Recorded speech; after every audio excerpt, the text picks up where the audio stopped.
This is the practice test for algebra. Here we're working on problem number 11. Mary and Lamar establish a tutoring service at a local mall.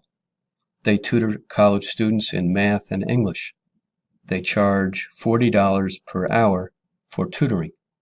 In the month of January, they charged for 200 tutoring hours.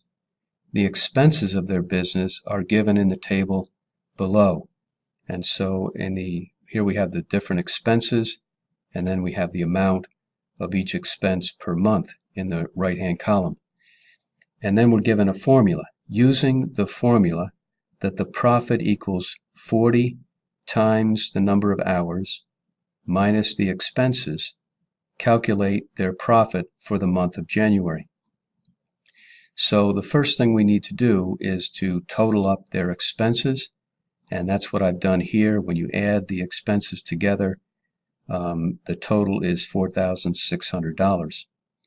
And now we can use the formula, which is the profit is equal to $40 times the number of hours, which is given to us in the problem of 200 hours, minus the expenses, which we found to be 4,600.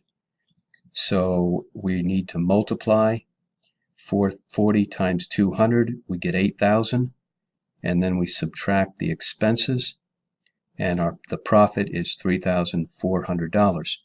So they received 8,000 from their tutoring, and they had to pay out 4,600 for their expenses, and the difference is the profit, $3,400.